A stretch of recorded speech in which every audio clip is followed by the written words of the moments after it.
मेरे प्यारे दोस्तों, क्या आप तैयार हैं एक ऐसी क्रिकेट की खबर सुनने के लिए जो आपको हैरान कर देगी, जो आपके दिल की धड़कन को तेज कर देगी और जो आपको ये सोचने पर मजबूर कर देगी कि क्या वाकई ये मुमकिन है।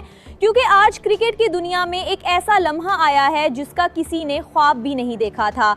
एक ऐसा दिन जब तारीख अपने पैरों की जड़ों में खड़ी होकर हमारी तरफ देख रही थी और हम उसे महज एक मैच के तौर पर देख रहे थे। लेकिन यकीन करें, ये कोई आम मैच नहीं था, ये एक जंगी मैदान था। एक ऐसा मैदान जहां अजमत अपने पूरे जोर पर थी और जहां हर बाल के साथ एक नया किस्सा लिखा जा रहा था। जी हाँ, मैं बात कर रही हूँ इस तारीखी टेस्ट मैच की जो पाकिस्तान और वेस्ट इंडीज की टीमों के दरमियान खेला जा रहा है। एक ऐसा मैच जिसने हम सबको चौंका कर रख दिया है। एक ऐसा मैच जहां ना सिर्फ बैटिंग और बॉलिंग का मुकाबला था बल्कि आसाब का मुकाबला था, हौसलों का मुकाबला था और सबसे बढ़कर क्रिकेट की इस रूह का मुकाबला था जो कहती है कि खेल सिर्फ एक खेल नहीं बल्कि एक जज्बा है, एक आवाज़ है। तो आइए आपको ले चलते हैं इस सनसनीखेज सफर की तरफ, जहां हम देखेंगे कि कैसे वेस्ट इंडीज की टीम ने टॉस जीतकर पहले बैटिंग का फैसला किया। और ये फैसला ऐसा था जैसे शेर अपने शिकार को देखकर हमले की पोजीशन में आ जाए।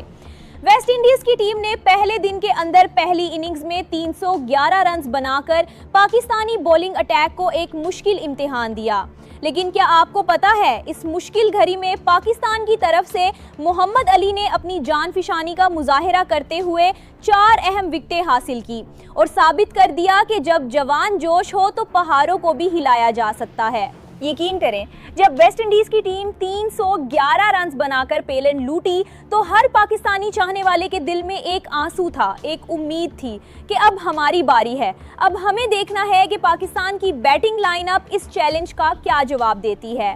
और फिर वो दिन आया, दूसरा दिन, जब पाकिस्तान की पहली इनिंग्स का आगाज हुआ, जब ओपनर्स अजान ओवैस और इमामुल हक मैदान में उतरे। लेकिन अफसोस, क्रिकेट का खेल कभी मंसूबों का खेल नहीं होता, ये तो खुद को साबित करने का खेल है। और अजान ओवैस ने 9 गेंदों का सामना किया, मेहनत की, दौड़ें लगाईं, लेकिन किस्मत का रुख ऐसा था कि वो 0 के स्कोर पर पेलन लूट गए। क्या आप तसव्वुर कर सकते हैं वो जोश, वो पुरजोश शुरुआत किस तरह एक 0 की सूरत में ढल गई। लेकिन यही तो क्रिकेट है, यही तो जिंदगी है, जहां हार के बाद जीत की शुरुआत होती है।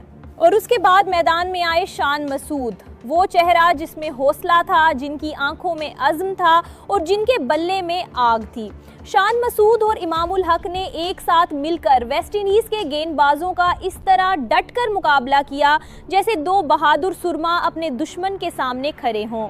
ये जोड़ी ऐसी थी जैसे 2 गरजते बादल, जब एक चमकता तो दूसरा गरजता। और फिर वो लम्हा आया जब शान मसूद ने अपनी निस्फ सेंचुरी मुकम्मल की, एक ऐसी निस्फ सेंचुरी जो साबित कर रही थी कि पाकिस्तानी बल्लेबाजों में जज्बा कम नहीं, हिम्मत कम नहीं और अजीम बनने की आरजू कम नहीं। लेकिन दोस्तों, अगर आपको लगता है कि यही सब कुछ था तो आप गलत हैं, क्योंकि इमामुल हक ने तो कुछ और ही कर दिखाया। जी हाँ, इमामुल हक ने अपनी निस्फ सेंचुरी मुकम्मल करके एक ऐसा रिकॉर्ड तोड़ा जो 50 सालों से टूटने का मुंतज़िर था। एक ऐसा रिकॉर्ड जो आपको हैरान कर देगा, एक ऐसा रिकॉर्ड जिसने क्रिकेट की दुनिया को इस बात का एहसास दिला दिया कि इस खेल में नामुमकिन कुछ नहीं, बस जज्बा होना चाहिए, मेहनत होनी चाहिए और एक बेखौफ दिल होना चाहिए।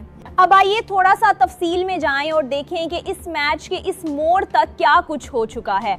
जब मैं आपको बताती हूं कि पाकिस्तान टीम की पहली इनिंग्स में 199 स्कोर बन चुके हैं और 3 विकेटें गिर चुकी हैं, तो क्या आपको वो सनसनी महसूस होती है, वो दबाव, वो गंभीर लम्हात जब हर गेंद पर आपकी सांसें रुक जाती हैं। इमामुल हक तो 63 रन्स बनाकर आउट हो गए, एक ऐसा स्कोर जो खुद में बड़ा है। लेकिन जब आप सोचते हैं कि अगर वो मजीद खेल जाते तो क्या होता, तो दिल डूब जाता है। बाबर आजम, वो नाम जो पूरी क्रिकेट की दुनिया में आजकल का बादशाह है, वो भी 23 रन्स बनाकर आउट हो गए। 23 रन्स, एक ऐसा स्कोर जो बाबर जैसे खिलाड़ी के लिए कम तो है लेकिन फिर भी कीमती है, क्योंकि हर रन इस मैच में सोने के बराबर है। और अब सुलेमान अली आगा बैटिंग कर रहे हैं, उम्मीद की एक कन, और शान मसूद 88 रन्स बनाकर अब भी क्रीज पर कायम है, जैसे एक तन्हा सिपाही जो अपनी फौज को संभाले हुए है। اور یہیں پر آپ سے میرا سوال ہے میرے پیارے دوستو، کیا آپ کو لگتا ہے کہ پاکستان کی یہ بیٹنگ شاندار تھی یا اس سے بہتر ہو سکتی تھی؟ جب آپ نے امام الحق اور شان مسعود کو اس انداز میں بیٹنگ کرتے دیکھا تو آپ کے دل میں کیا گزرا؟ کیا آپ کو لگا کہ یہ وہ دن ہے جب پاکستان تاریخ کا ایک نیا باب لکھے گا، یا پھر ویسٹ انڈیز کی بولنگ اتنی خطرناک تھی کہ پاکستان مزید بڑا سکور نہیں بنا سکے گا؟ میرے نزدیک جب شان مسعود اور امام الحق نے اس طرح بیٹنگ کی تو انہوں نے ثابت کر دیا کہ پاکستان میں ٹیلنٹ کی کوئی کمی نہیں، بس اس ٹیلنٹ کو صحیح پلیٹ فارم اور صحیح مواقع دینے کی ضرورت ہے۔ یقین کریں اس میچ کے لمحات ایسے تھے جیسے آپ ایک سنسنی خیز فلم دیکھ رہے ہوں، جہاں ہر اوور میں ڈرامہ تھا، ہر گیند میں جوش تھا اور ہر رن میں کہانی تھی۔ پاکستانی اوپنرز کی وکٹیں گرنا ایک دھچکا تھا، لیکن شان مسعود کا قائم رہنا ایک عظیم علامت تھا، اور پھر بابر اعظم جیسے ستارے کا جلدی آؤٹ ہونا ایک تشویشناک بات تھی۔ لیکن اس کھیل میں کچھ بھی ہو سکتا ہے دوستو۔ اب میں آپ کو ایک اور دلچسپ زاویے سے اس میچ کی طرف دیکھنے کی دعوت دیتی ہوں۔ جب ہم پاکستان کے 199 رنز کی بات کرتے ہیں تو یہ تعداد ایک جنگ کی مانند ہے، ایک ایسی جنگ جہاں ہر سمیٹ پر ہمت رکھنی پڑتی ہے اور ہر پل پر اعتماد برقرار رکھنا پڑتا ہے۔ لیکن کیا آپ نے سوچا ہے کہ پاکستان اپنی پہلی اننگز میں کتنا مزید رنز بنا سکتا ہے؟ کیا شان مسعود اپنی سینچری مکمل کر پائیں گے؟ کیا سلیمان علی آوا کچھ بڑا کر دکھائیں گے؟ یہ وہ سوالات ہیں جو اس میچ کو مزید دلچسپ بناتے ہیں، مزید پرجوش بناتے ہیں۔ دوستو یاد رکھیں، کرکٹ صرف ایک کھیل نہیں، یہ ایک جنگ ہے، ایک ذہنی جنگ، ایک جسمانی جنگ اور سب سے بڑھ کر ایک جذباتی جنگ۔ جب پاکستان کی ٹیم میدان میں اترتی ہے تو اس کے ساتھ 20 کروڑ سے زائد دلوں کی دھڑکنیں وابستہ ہوتی ہیں، اور آج اس میچ میں وہ دھڑکنیں تیز تھیں، بے چین تھیں اور پرجوش تھیں۔ میرے خیال میں اس میچ میں ابھی بہت کچھ ہونا باقی ہے۔ ویسٹ انڈیز کی ٹیم نے پہلی اننگز میں 311 کا بڑا سکور کھڑا کیا ہے، لیکن پاکستان نے بھی جواب دینے کی بھرپور کوشش کی ہے۔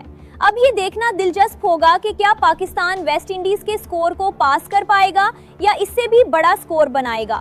اور سب سے اہم سوال جو میرے ذہن میں گونج رہا ہے وہ ہے کہ یہ پہلا ٹیسٹ میچ کون سی ٹیم جیتے گی؟